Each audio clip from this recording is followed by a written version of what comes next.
पुरानी पेंशन किस तरीके से बहाल हो।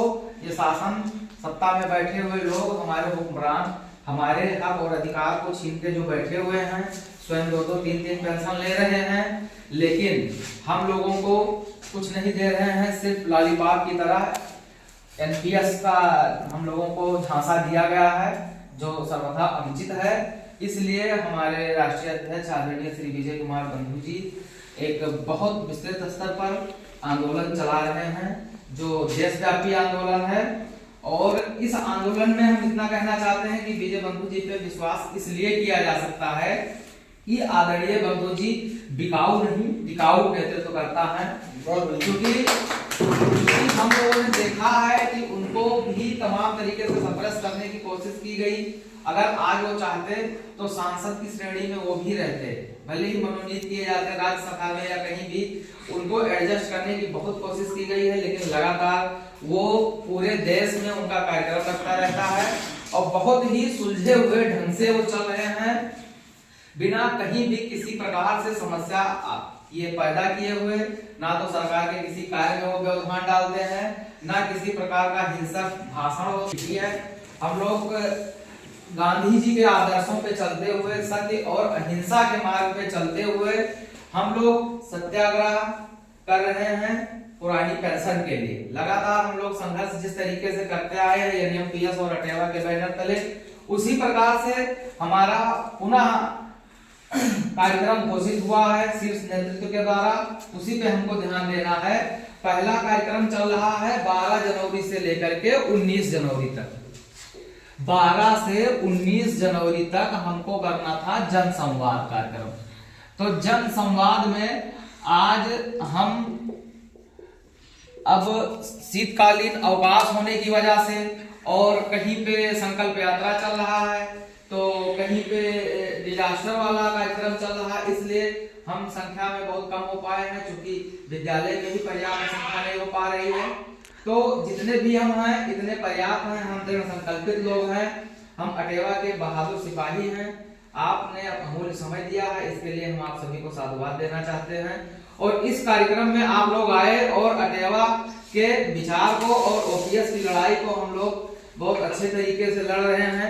तो ये जनसंवाद कार्यक्रम चल रहा है। पहला मुद्दा ये है, इसके दौरान विशेष आग्रह करना चाहते हैं आप लोगों से, और आप जो है आपसे जुड़े हुए जितने भी लोग हैं, जितने भी साथी हैं, उनको यह बताना है कि हमको एक एक्स अकाउंट बनाना है। अक्सर होगा ही सबका, जिसको ट्विटर कहते हैं।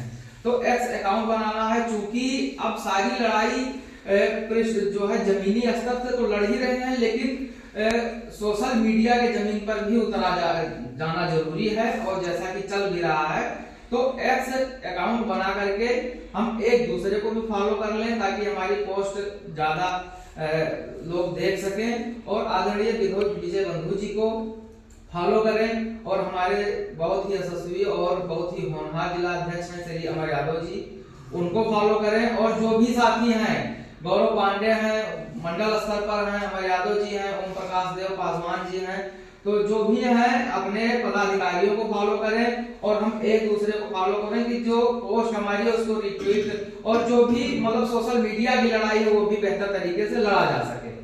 दूसरा है कार्यक्रम हमारा जिला स्तर का जो कार्यक्रम है, वो जिला स्तर का कार्यक्रम है 25 जनवरी को।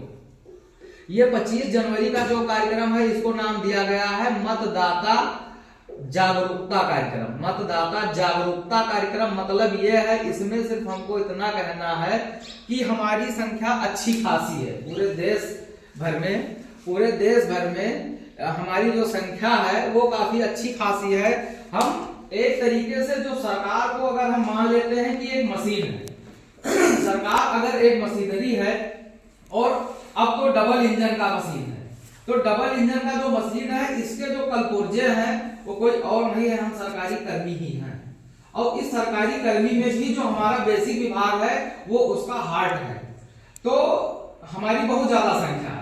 तो हमारे परिवार में मान लीजिए विजय बंधु जी इस तरीके से घड़ी लगाकर हम लोगों को समझा रहे थे कि मान लीजिए महज हमारे ही परिवार में अगर 5 वोट है और हम अपने नाते रिश्तेदारों को भी इस तरीके से कन्विंस करते हैं कि हाँ पुरानी पेंशन कितना गंभीर मुद्दा है, मान के चलिए कि जब दिवाली आती है या कोई तीज त्योहार आता है और हम लोगों का वेतन रिलीज नहीं होता है समय से, तो ये होता है कि मंदी आ जाती है।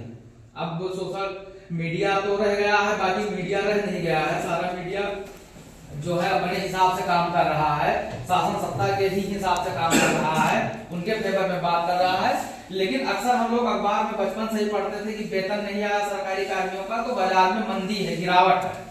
तो जब एक दिन 2-4 दिन वेतन ना आने की वजह से हमारी पुरानी पेंशन नहीं होगी तो बाजार में उछाल थोड़ी आएगा। और जो हम कह रहे हैं एनपीएस अगर इतना ही अच्छा है तो एनपीएस आप रख लीजिए, आप शीर्ष नेतृत्व में हैं, आप हम लोगों से ज्यादा समाज की सेवा कर रहे हैं, तो इसलिए जो नई पेंशन स्कीम है वो सांसद विधायकों को जरूरत है और हम लोगों को पुरानी पेंशन ही रहने दीजिए।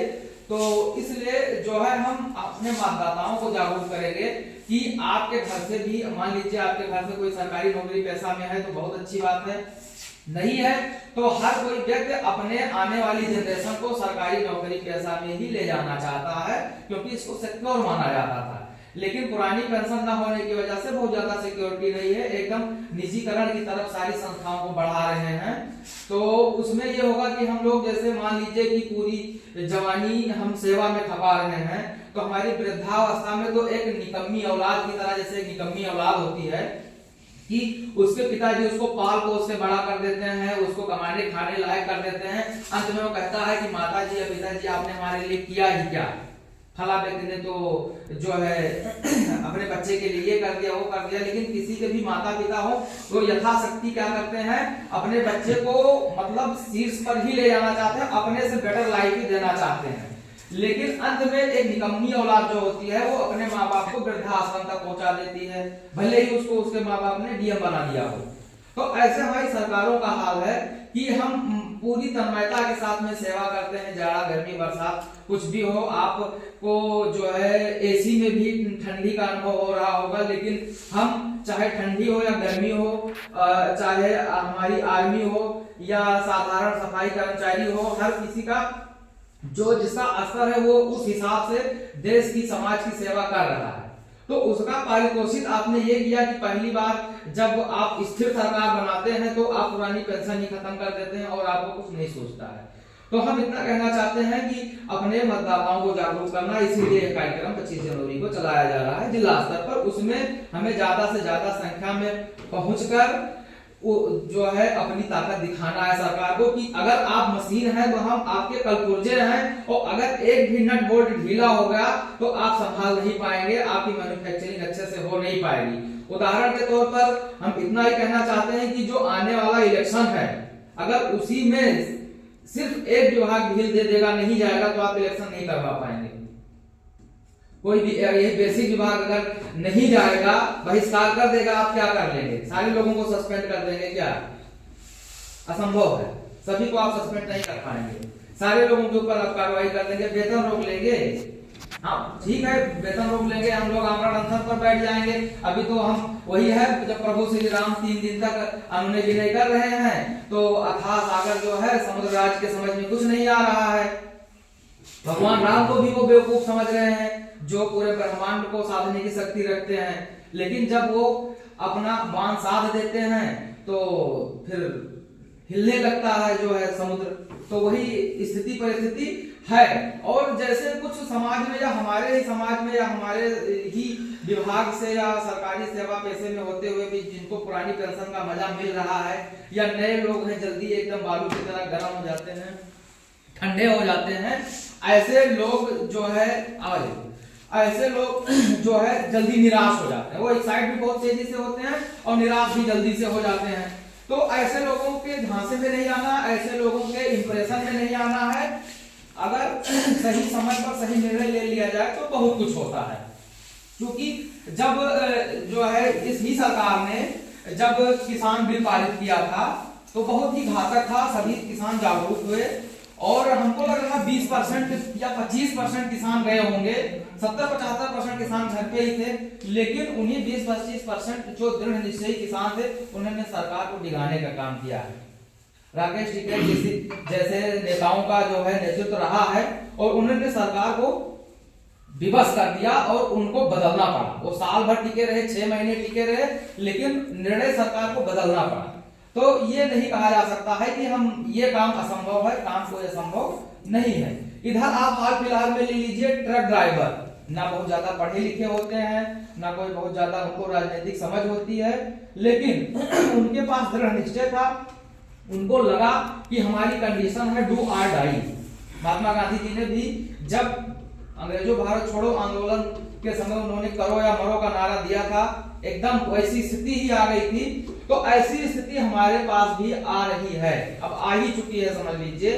अब समय समय पर सरकारों के द्वारा, चाहे वो प्रदेश की सरकार हो या देश की सरकार हो, किसी भी प्रदेश की सरकार हो, हमें अपने विभाग के कामों के इतर तमाम प्रकार के काम भी करवाए जा रहे हैं, तमाम प्रकार से प्रचारित भी किया जा रहा है। हमारी सेवाओं और सुविधाओं में कमी निरंतर करते जा रहे हैं और वो अपेक्षा भी हमसे बहुत ही ज्यादा रख रहे हैं। तो काम आप करवाइए, लेकिन जो हमारा हक हुकूक है, अधिकार है, उसको मत छीनिए।